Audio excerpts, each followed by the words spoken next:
we overestimate what we can do in 1 month and we underestimate what we can do in 1 year, and our expectations are off. I have to remind myself like, hey, all right, if I didn't reach this goal, what's the reason I didn't reach the goal? What's the work that I didn't do?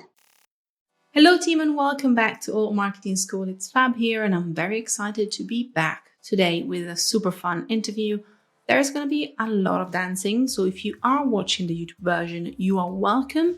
If you are not, just imagine whichever perfectly choreographed dancing you can imagine me doing. I'm very excited because I'm not going to be dancing on my own. Indeed, I'm going to be joined by Instagram sensation Monty Lance. If you don't know Monty is a social media strategy and an agency owner. He uses his dynamic personality and coaching style to teach business owners and content creators how to stand out and grow on Instagram and social media as a whole. Together, we're going to be talking about authenticity, understanding how to evolve your content, a couple of handy tools for your content creation, and also metrics to look out for when we want to understand how our content is performing. But it's not just about that. It's also about really showing up as our whole selves online. And this is really what we want to explore together. As of recently, he has emphasized really utilizing short-form video and reels as a means to amplify marketing power and accelerating growth. So you can expect us talking a lot about that. Monty has helped hundreds of individuals and brands achieve notable levels of growth and success with his coaching, workshop, webinars, and courses. He's also been featured on Fox Network and as a social media expert. So let me just say, as a marketer, definitely Monty knows what he's talking about. But it's not just about that. Hopefully together we will inspire you also to unlearn a couple of little pesky habits that we have as entrepreneurs. Without further ado, I cannot wait for you to meet Monty. It's such a great energy and great fun. So I really hope you're going to love this episode as much as I loved recording, as I always do anyway. Anyways, let's start today's class and hear out from Monty.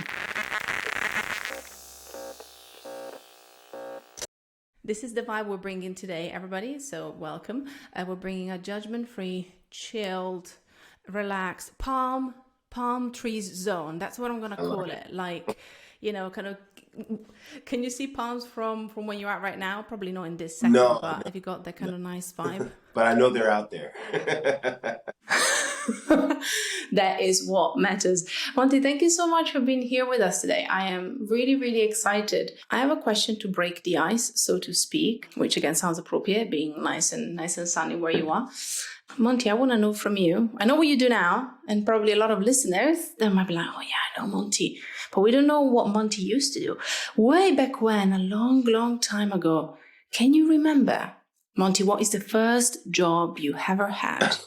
And what did you learn from it? Oh my. Memory lane time. Well, thanks for having me on here. And thanks for that question that's like jogging my memory. But I actually remember it very fondly. My first job ever, like where I'm like legit on payroll, at least I think, is a supermarket named Pathmark.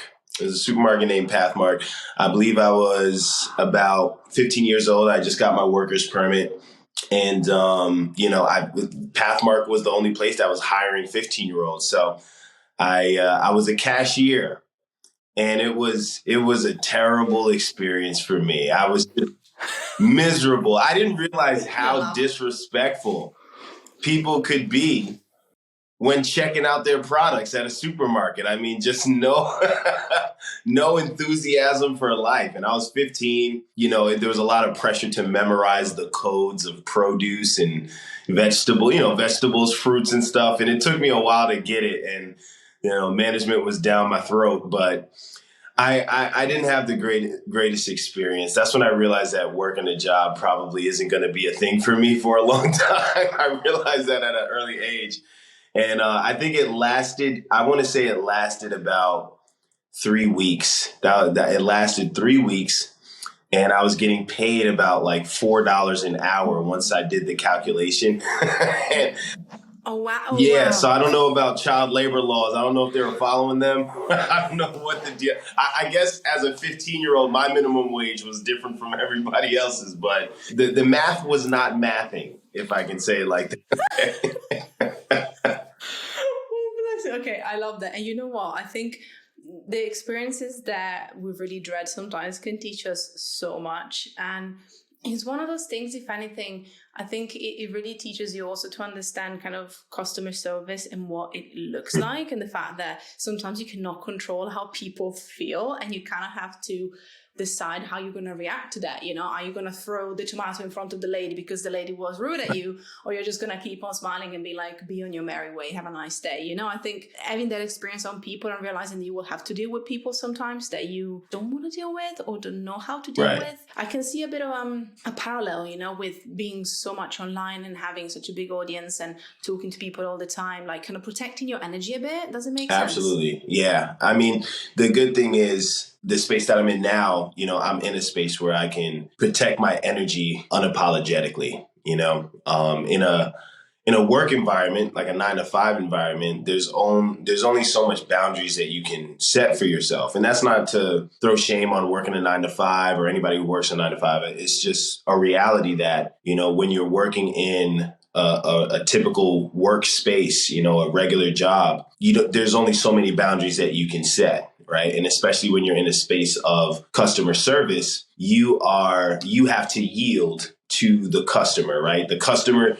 is, quote unquote, always right, even though they're not. Right. And it's the company's image that rides on your shoulders. You are a reflection of the company. So you have to condone things that you probably wouldn't normally condone if you were in your own work environment, like, as an entrepreneur, or, owning your own business, whatever the case may be. But yeah, it's a completely different energy. And that experience that I had working at a supermarket was like my first sign that I'm probably not going to be a regular employee for a long time. Like I want to be an entrepreneur. And this is before I knew what entrepreneurship was, but that was my first inclination that entrepreneurship was probably going to be something that was a better fit for me. I like the momentous experience as well. Sometimes you kind of feel like that first moment has to be big. But again, it was at checkout, which I think reminds us that like the little seeds that we plant. Can you think then about one of the big moments, one of the big moments where you realized this is what you wanted to do? So we started with some of the seeds, going with the tree analogy. Yeah. I mean, I think that many of the things that I did in my life leading up to now, contributed to me realizing what I want to do. I think, there's everything, there's seasons, there's reasons, right? I've learned that where we are right now in our lives may not necessarily be where we're going to be forever, right?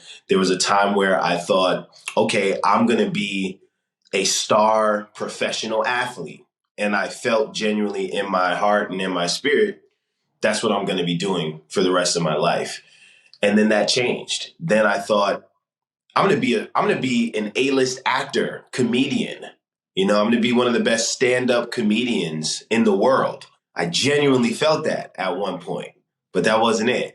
Then I thought I was going to be this multi-millionaire direct sales entrepreneur in network marketing. And I was going to reach the top rank in the company and, be an international speaker.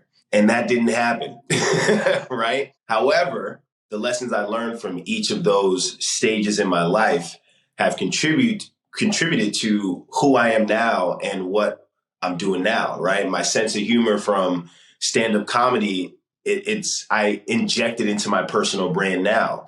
The, leadership skills and the ability to adjust under pressure and be a team player. I got that from basketball. I apply that to what I do now as a coach, and when I'm collaborating with people and, when I'm taking chances on myself.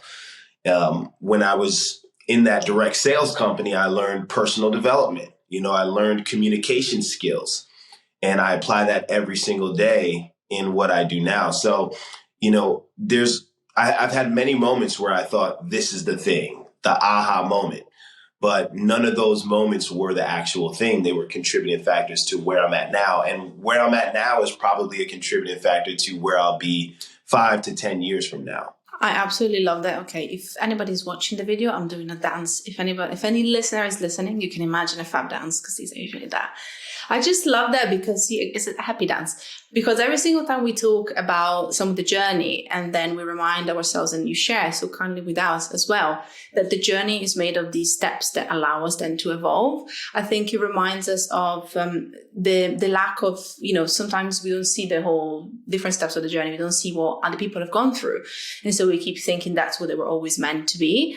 And it gives, I think, puts a lot of pressure on us, especially younger people that enter the space, whichever space that might be, whether it's creator, whether it's coach, whether it's marketer, business owner, an entrepreneur, if you may. So thank you so much for sharing that, because I think it reminds us that, these skills that we build in our toolkit that maybe don't seem as relevant right now actually can build the unique flair of us as well. And if anything, I can attest that you are really funny, Monty. So that one I can definitely attest that you are a blast. So yay. Appreciate it. How to make your guest embarrassed 101. Always. Yeah, funny. But this is a nice segue into class and session, because now I would like you to teach us something. Let's think about something that is relevant to how you show up right now. So definitely I would love to see something around the video space, short form video, personal brand online on Instagram. You choose your pick, but I know that's probably where we're going to go. So my question is, it is timed. What could you teach, Monty, our listeners and our students in 1 minute or less? If you chose one thing that you can teach them, what would that be? Yeah. I would teach everybody to get comfortable showing up as their authentic self in the online space, the social media world. Obviously, social media is here for the long haul. It's one of the most powerful ways to build a brand, to build a community, to market products and services. People are doing most of their search on products and reviews on products by social media. So showing up as your authentic self is your superpower, because that's what's going to distinguish you from other people that may be in the same space competing for the same market as you. On that note, follow-up question. Follow-up. Showing up authentically. What if somebody, we hear it a lot, which I love, by the way, is all what we're all about with the school, but we hear it a lot, but we're still trying to figure out, what does that mean if I don't even know if I'm not showing up authentically? How can we catch ourselves to know if we're holding ourselves back when we're first kind of trying to be more present online? Yeah, absolutely. I think that number one, when you're not being authentic, right? When I say authentic, I mean the real you, your voice, your cadence, your image, right? Who you truly are as a person and as a personality, showing up as your authentic self on camera, right? And being a part of the content that you share. If you have a product, show yourself using the product the way that you really use the product. If you are in the service space, well, show yourself providing that service or preparing that service behind the scenes, raw footage of you in a meeting or doing a call,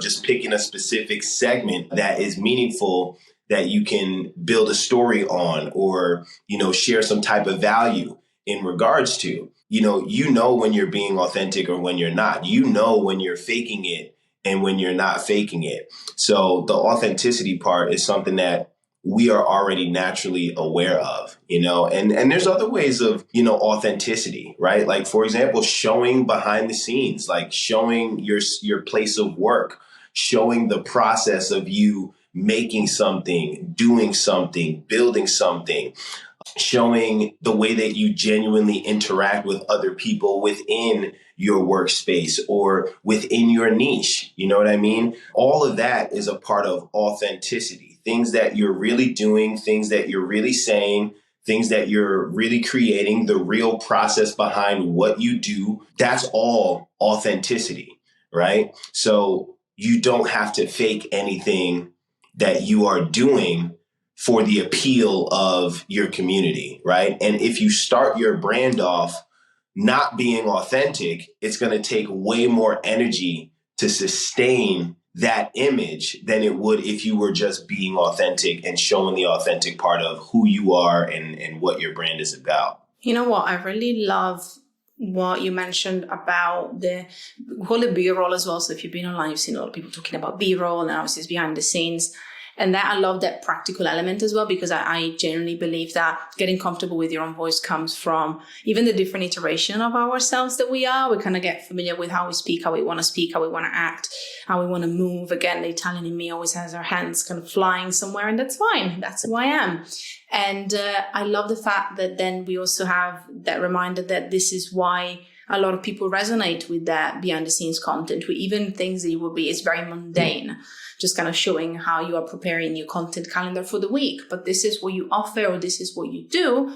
It gives us an idea of how you operate. And as I love the idea of also how you interact with people, whether it's your clients or students or whatever. So thank you for that, because I think we've seen it a lot. And a lot of the time we look at these new trends, or I'm going to call it trend. Let's go with that. And we think that they are, and they're just coming because they're kind of popping up. But I think there's a lot of psychology behind that. Like, we connect with people because we can see who they are. Aside from those 30 seconds of their talking in front of the camera, we can see other aspects of them that otherwise we would be missing.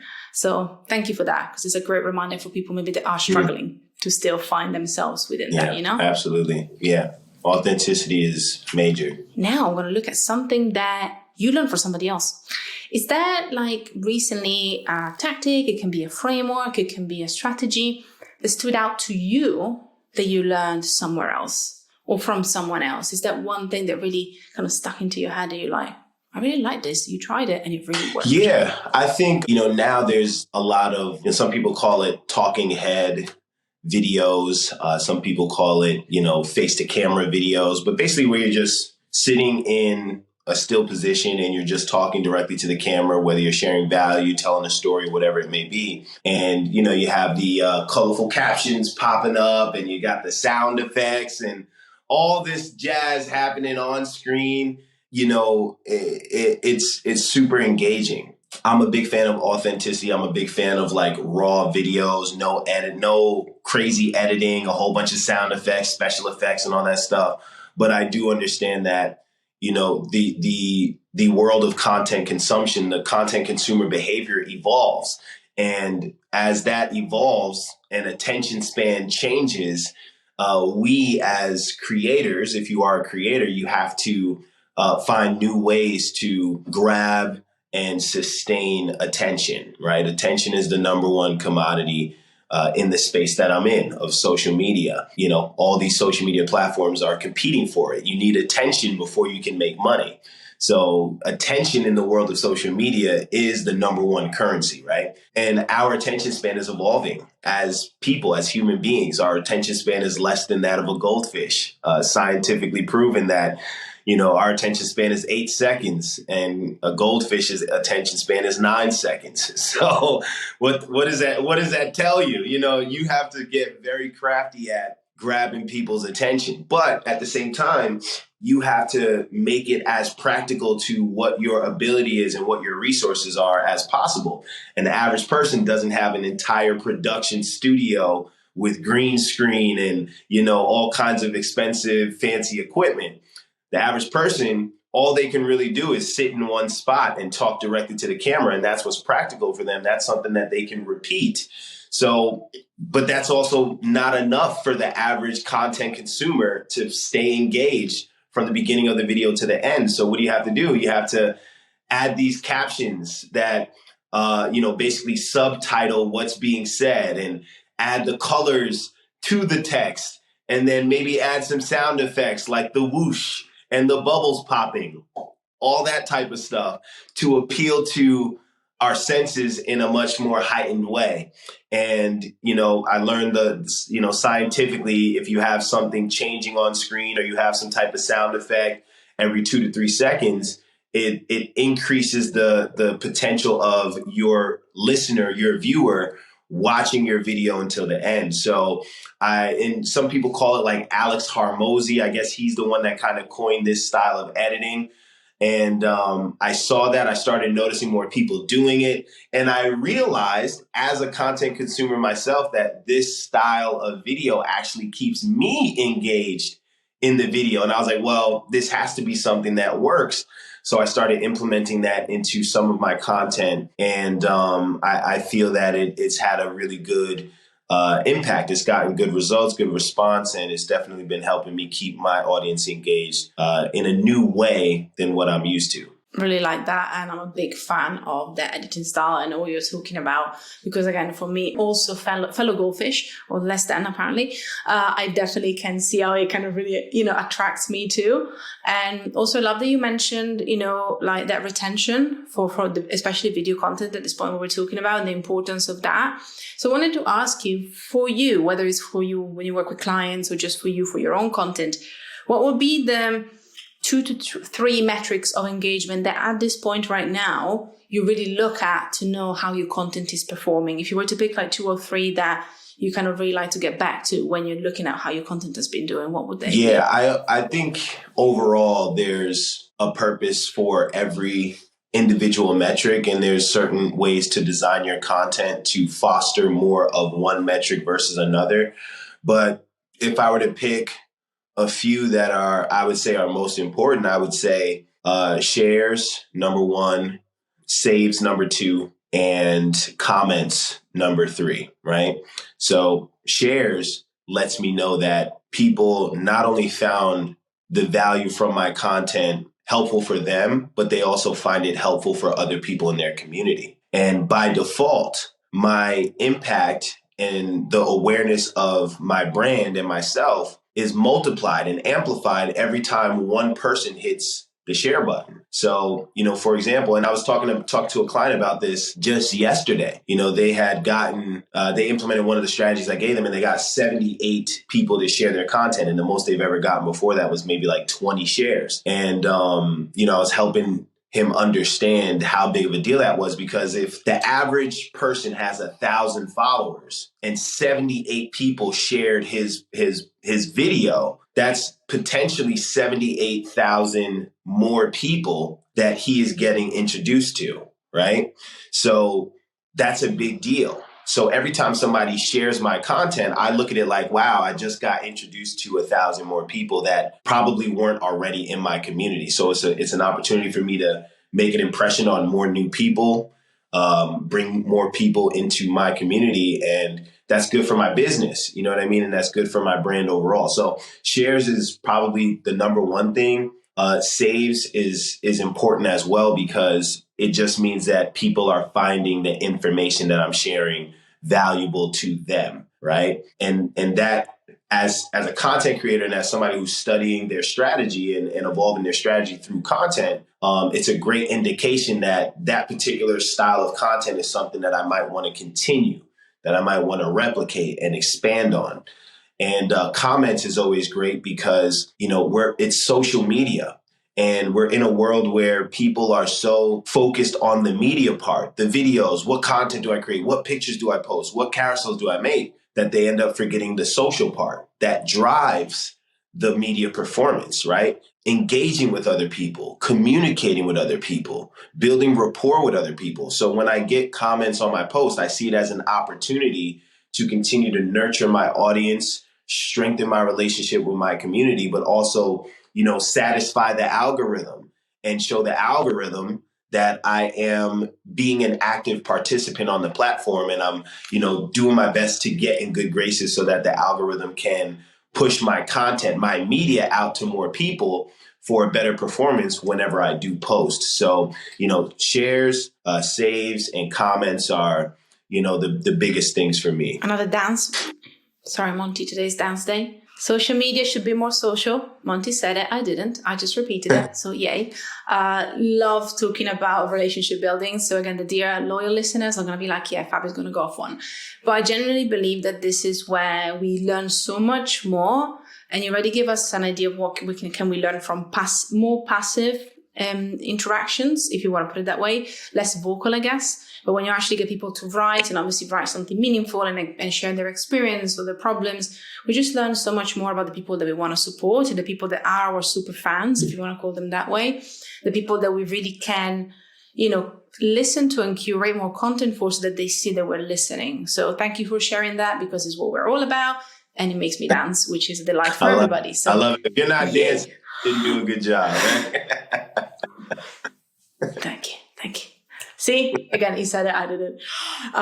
Now, actually, I want to go back to, we talked about some tools. You were talking about the fact that obviously not everybody has a production room or can justify having a production room. But I was wondering, is there one tool, maybe from your secret toolkit, one tool that you swear by, whether it's the content creation piece, whether it's the analytics, it can even be about just running the day-to-day. One tool that you have in your secret toolkit that you really, really love that you can share with us. Yeah, I mean, I don't even think it's a secret because so many people know about it. But I mean, my favorite video editing app, one of the first video editing apps that I discovered that was really robust and helped me really create some dynamic video content was InShot. And now I also use CapCut as well. So, if you're looking for a user-friendly, robust mobile platform to edit your videos and add those special effects and cut it up and make it really engaging, I would say, you should go back and forth between InShot and CapCut. Whether you're a beginner or you're more advanced, they are both great tools that have really helped me elevate my video content a lot. And they are my two go-to video editing apps all the time. I have a question now, a side question on that. Have you ever used iMovie back in the day? When the old days, Monty? Have you ever used it? You are taking it back. Yeah. I mean, and people still use iMovie, but more so the desktop version of it. But yeah, I did use iMovie in the past before I started like coaching and really diving into everything I'm doing now. I would travel and I would create my own little mini vlogs, and iMovie was the go-to at the time, I just wanted to go down right memory lane because I was thinking about myself. I was thinking, obviously, kind of video production and the fact that when you think about it, if you have CapCut, I have CapCut on desktop, which really helps because obviously I have both of them. So InShot is also great, but CapCut on desktop is really helpful if you're doing more like mass production or maybe something kind of a different format. And I was thinking about the difference between that and iMovie. And I think if you have been using some of the older tools before, you appreciate so much more the little things that now you can do at hyper speed comparatively to the really shitty transition in iMovie. Bless, it was trying its best. And you were trying to get the text to sync and you would just be angry at it. And I was like, wow. So if we manage to do it that way, I love that you mentioned these tools because they simplify, they fasten up so much. And I love CapCut's word filler cutter as well. Mm-hmm. You can kind of cut pauses. Yep. It's free on mobile, I think still. I'm not sure. CapCut, free, but I really like that. Yeah, I don't think I bought CapCut yet, but I plan to. I don't know why I haven't, but I need to do that. So thanks for the reminder. You're welcome. To be honest, it's such a great tool also with all the free version. If you're just starting out, you want to play with that. So they're both great to actually play with because they've got so much potential for anybody starting out. So thank you for that. I got two more questions. They're less about business potentially, but they could be. This one is we talked about learning a lot. I want to know what you unlearned recently, Monty. Is there anything that you unlearned recently that has improved either your life or your business? Yeah, that's a great question. I unlearned, and I think I'm still unlearning, not giving myself grace, right? As an entrepreneur, I'm always thinking about the next thing. I'm analyzing what other people in my space are doing. And I think a lot of times we misinterpret someone doing something different as someone being farther than where we are or being better than we are. And it causes us to not give ourselves grace because we internalize what we see on the outside world as we're not moving fast enough. We're not doing enough. We're not as good as we need to be. And that might be true in certain ways, but overall, we all have to really embrace our journey as our own and understand that as long as we do our due diligence in honing our craft, improving ourselves, strengthening our mindset, at some point in time, things can drastically change. You know what I mean? It's once we become who we need to be to have what we want to have, that will start to unfold for us. And our path is not meant to be the exact same as anyone else's path. You know what I mean? And I look at it like hair. Like I like to teach in analogies, but like let's say hair. You see a hairstyle on somebody else, and you're like, oh my God, that looks amazing. I want that hairstyle. And then you get that hairstyle and it doesn't look good on you. And you start thinking, oh my God, I'm not attractive. Oh, something's wrong with me. And it's like, no, it's just you have a square head and they have a round head. So that particular hairstyle does not look good on you. But there are hairstyles that you can do that someone with a round head can't do. They can't pull it off because they have a round head and not a square head. So it's like, give yourself grace for not being perfect. I put too much pressure on myself to be perfect. I put too much pressure on myself to be there for everyone in every moment, in every way that they want me to. And it's like, that's an insatiable quest, right? You're never going to be able to satisfy everyone all at the same time, with everyone being different and having different needs, interests, and desires. So the best thing to do is just show up, make sure that I have a full cup before I start pressuring myself to pour into everybody else's cup. And in order to do that, you have to give yourself grace. I love that you kind of explored it in so many different ways. One that resonated with me at the very beginning was kind of looking what's next. And that doesn't allow you to appreciate everything that you have achieved. And I think it kind of then spills over, talking about cups, it spills over all the other things that you mentioned that can prevent you from giving yourself that grace. And a lot of the time we can be our harshest critics. So I think it's very important to, sadly, constantly unlearn this. It's one of those things, some things I find we can unlearn and honestly we can let go. I generally find that when you're very driven or ambitious, that's one of the hardest things to unlearn, because you have to constantly realize it and re-change that narrative. Woof, it's exhausting. It is. Before I get you to a quick fire round, I have one more question on the learning theme, which is, what is one thing that a mentor or a teacher has taught you that really stuck with you? That's the one. Yeah, that's a great question. I think there's a number of things. I think, let me take time to think about this, because I don't want to, there's a lot.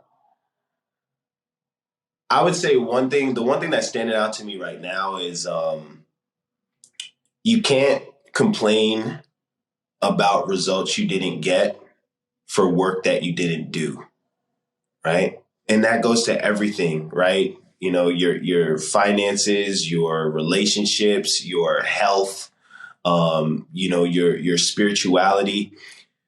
We're in a world where we want things to happen fast. We completely underestimate. We overestimate what we can do in 1 month, and we underestimate what we can do in 1 year.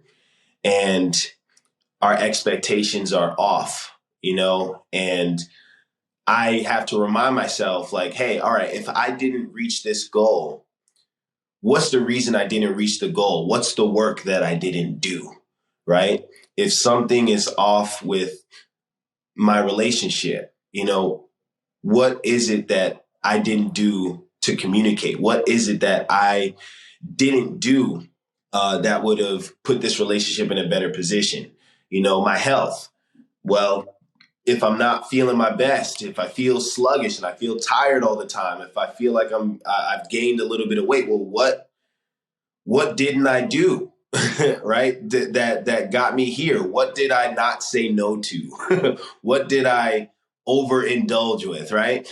So that's probably one of the things that sticks out to me that I think will be with me until the day I die. Like you can't get upset about results that you didn't get from work that you didn't do. And in this microwave society that we live in, right? And me as a coach, going back to just coaching, people want that viral video, right? My video didn't reach 100,000 people. And it's like, one, the video probably wasn't that good, but two, you haven't created enough content to develop your craft enough to get to a point where you can create a video that performs really well. You know what I mean? You have to get your reps in. You have to hone your craft, whatever it is, business-wise, relationship-wise. You have to hone whatever it is that you seek to master. And, I'd pass that on to anybody who's listening. Before you complain about a result that didn't go the way you wanted it to, ask yourself, did you do the work and enough of the work that could possibly yield that result? I love that. And what also resonates is that if you do the work, thinking about a fitness analogy, if you may, old PT hat putting on again. But, going back to doing the reps, is like some days will be good, some days will be bad, but because you show up enough, you get obviously those reps, you get that learning. If you look at content again, if you create enough content, you might create more than you need, but you only keep what you think is really worth the while, what you really love. Is that understanding? And the microwave society really stuck with me as an analogy again, because it is that slower and like that nurturing also of ourselves that we should do. If you apply it also to your work, you see that everything needs to be built up. And I genuinely believe that, again, that exercise, movement, fitness, milestones analogy really works because it's real. That's how our body works. And sadly, we expect that everything else around us has to work a lot faster, and there has to be a lot less trial and error and mistakes to be made to get there. So love that. Anybody who needs to hear it today, I needed to hear it today, so thank you. And I'm sure everybody else will be like, yeah, I needed to hear it too, so thank you. I love it. Quick fire round now, though. We've been going down memory lane. We've been looking at lessons. Now it's quick fire. Okay. 2 options. Monty, you gotta choose one. You can only keep one. Spotify playlist or podcast? Let's go with podcast. Voice note or text? Oh, voice note or text. I don't leave a lot of voice notes, so text. Sometimes it tends to be very kind of like polarized, that answer. So like this one was nice. It was like never voice notes. I hate them. I have a lot of that too. Carousels or reels? I mean, sorry, I had to ask. Oh my, reels. Next question. TikTok or YouTube? TikTok or YouTube? But for what? Entertainment? Yeah, let's go with that. Value? Entertainment? TikTok. Value? Value, YouTube. Nice. See? Love that. I can see that. I love that. This might be an easy one. Newsletter or Twitter? I'm not on Twitter like that, but I definitely don't. I'm not big on like newsletters, so I'll say Twitter. Last but not least, no pressure. There's not a right or wrong answer, but there might be, but I'm not going to tell you. Memes or GIFs? Memes or GIFs? Well, they're kind of one and the same, aren't they? But I'm going to say memes. Memes. Pop culture, baby. Memes. You use memes in your content, you're golden. GIFs are cool, but memes? Game changers. You build community on memes. Wow. Not GIFs. Yeah. That's another quotable one. I like it. Now, I'm going to ask you something. You might need to get your phone out. You might need to refresh your memory. Do you remember, Monty, the last picture you took on your phone? The last picture I took on my phone? No. I don't remember the last picture I took on my phone. It was yesterday. So later on, you can go and ask in Monty's comments. You can start commenting and just be like, tell us what the photo was. Tell us what the photo was. Yeah. Shoot me a comment. Shoot me a DM and ask me what the last photo was, and I'll tell you. Hopefully it's like you ask me today or tomorrow, because if you ask me like next month, then that photo's going to change. Then you're going to get this for the next 3 months, which is going to be delightful. Right. You are welcome. What about, so we talked about a few platforms. I think I know the answers, but I wanted to check. What is the social platform that you're currently loving at the moment? Well, Instagram is my go-to, right? That's where I do all my work. That's where I'm posting the majority of my content, if not all my content. But, I am intrigued to really start exploring YouTube Shorts a little bit more, especially because I have some new creative ideas that I want to, I want to explore, I want to venture into. So I think YouTube Shorts would be a really cool platform to dive into and learn more about. If you were to recommend, I'm going to do two people now, one person to follow on Instagram and one to subscribe to on YouTube, who would these people be? For what purpose? I'm going to let you choose whether you want to do entertainment and value. Choose one each. Okay. Well, follow me on Instagram. Touché. YouTube, I would say if you want like a very well-rounded, slightly entertaining, but very value-driven media outlet, I would say Social Proof Podcast with David Shands. He interviews a lot of a variety of dynamic entrepreneurs who are just winning at a high level in various industries. So if you're an aspiring entrepreneur and you just kind of want to tap into the mindset of an entrepreneur, get some, steps on how you can build different types of businesses and just discover new ways of making, a significant amount of money as an entrepreneur, Social Proof Podcast is good. If you just need this is going to throw people off, but if you need some like entertainment, something that you can like play in the background while you're getting work done, or something that you can just sit down and just watch while you're eating with friends or whatever, go follow Mark Wiens. I love that guy. He's a Thailand food influencer, and this man goes everywhere and he takes you throughout like a full cultural experience centered around food. And he makes you appreciate food. He makes you more open to trying food from different cultures. And he's just a character himself. So go check out Mark Wiens on YouTube. That's one of my go-tos when I just want to pass some time and get some enjoyment and, just chill out. I go watch a little bit of Mark Wiens. I don't know. I love all recommendations, especially the first one, but I love the other ones too. I think I know also Mark Wiens is, so I'm going to check it out because I think a friend of mine recommended him before. So rings a bell. Nice. Monty, before I let you go, I have one more question. You have the power to broadcast one message onto everybody's phone. That cannot be follow Monty on Instagram though. So what would it say? I knew it! Gotcha. Damn, there's so many messages that are like flowing in my mind right now. Wow. I would say, according to your faith, it'll be done for you. It's passage from the Bible. I'm not here to like push my faith on anybody, but I'm a believer in Christ. I'm a believer in God. One of my favorite passages from the Bible is, I think it's Matthew chapter 9, verse 29. But according to your faith, it'll be done for you, right? So I truly believe that as human beings, we are not limited. We have the ability to do the most incredible things. And if you look around you, there's proof of that. And I believe that we are only limited we're only limited by the action we take in response to our faith, right? Your faith will determine the action that you take. If you have faith, you're going to be a good mother. If you have faith that you can become a great mother, you will take actions that support that faith. If you believe you will be one of the best athletes, your actions will be in alignment with that faith. If you believe you'll build a successful business, the action you take will be in response to the level of faith that you have.